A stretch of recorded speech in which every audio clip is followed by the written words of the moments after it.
This is my love letter to the career woman.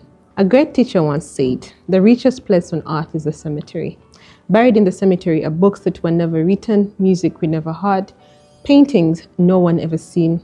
The graveyard is filled with poetry never read, businesses that were never opened, and inventions that were never used. It's filled with the great women who sadly died as prostitutes, and men who died in accidents as alcoholics, rapists, or drug addicts.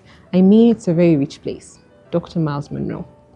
Dr. Munroe emphasized the importance of robbing the grave by living in your purpose. Die empty, he said, urging us to fulfill our potential in this lifetime. I am dedicated to a life of observation, and I would like to share a few thoughts about the working woman, the career woman, the empowered woman, the woman in her purpose. This is a form of womanhood I wholeheartedly subscribe to. Society often shames women who embrace their power, and I can't quite comprehend why. To be able to work is a gift. To excel in a work for a man or a woman is an even greater gift. But to place the burden of shame on women for working, growing, or succeeding, this is ignorance at its finest. In Uganda, for example, we have a word, "Nachayombekede," which translates into "she has built for herself." It's meant to be a shameful term, implying that the woman who's successful, independent, or even just self-sufficient should be embarrassed about it. Why should a woman who builds her life be seen as a threat? Personally, I say, show it. Scare the cowards away. Society is confused about women who live successfully without a man. Not to say that men are not important, for they really valuable are. Men have been placed, however, on unfortunate and undeserved pedestals that their mere presence in a woman's life, no matter the quality, is considered her greatest honor and measure of success. This idea is absurd. I've even had men say things like, "Oh, she'll end up paying us to marry her."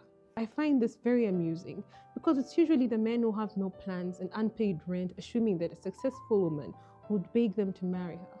The irony. Personally, I've never related to these notions. My parents were my greatest cheerleaders in everything I pursued, even when they didn't fully understand it. My mother, who sacrificed her own education to support her siblings after losing her parents at age 12, became a woman of resilience and strength. My father, a brilliant engineer, valued my education deeply and never saw my gender as a limitation. Even as a young girl, I had their full support. My mother, despite her limited formal education, exemplifies drive, ambition, and resilience. When I told her about my goals, I would sometimes see a look of concern and she would say, "But don't you scare the men away, my child?" And then she would catch herself and smile and say, "The exact man who is scared is the one you don't want in your life. So go ahead, do it all. You have my blessing." With this duo of support, I grew up unafraid to pursue my ambitions. But with that ambition, I quickly realized that I could achieve very much. I needed wisdom to sustain it. I began to seek a deeper relationship with my Creator to understand His expectations and purpose and plans for me. I learned that work and success bring Him joy, but pride? Not so much. Pride distances us from Him. So while ambition drives me, I intentionally submit myself to God's guidance, seeking humility, grace, and divine protection. Success can easily breed pride. I learned that remaining humble in the face of success, when it comes, whether in friendships, work, leadership, or relationships, is essential. True humility is rare, as the most people act humble because they are poor. Success often unveils their true character. Wisdom, I have found, is not of this world. It comes from God, and it teaches us to handle success well and avoid becoming a source of insecurity to others, especially our partners. True strength lies in lifting others as we rise. If someone discourages you from working or growing, that person is not meant to be in your life, honestly. And if he is your partner, goodness me. Do not let empty voices influence you. As long as you're aligned with God, He will lead you where you need to be, and He will give you the right people to walk with.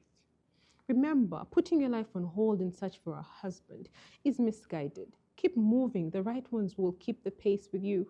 Life is too short to delay your purpose for someone who can't appreciate it. What will you say to God if you leave this world without fulfilling your calling? Ati, I was looking for a husband. As I reflect, I realize that marriage has stifled more dreams than singleness ever has. I have yet to see someone die from being single. But I've seen dreams, emotions, passions, and lives wither away in toxic marriages. Those who have found the right patterns, however, experience the beauty of companionship and takes them farther together than they could go alone. After all, alone you move faster, together you move farther. So a good marriage should be the prayer, not just any marriage. If you desire marriage, that is wonderful. Marriage is a gift, but so is singleness. Use your season well and trust God to place you with what He knows is best. Finding a husband isn't hard. Finding the right one is divine. Adam was busy with his purpose before God said, "It is not good for a man to be alone," and He blessed him with a wife. To any man blessed with a working woman, let me tell you a secret. At the end of the day, she's a woman. She chose you because she trusts your leadership and believes in your partnership. Behind a great woman in this case is an even greater man who supports her.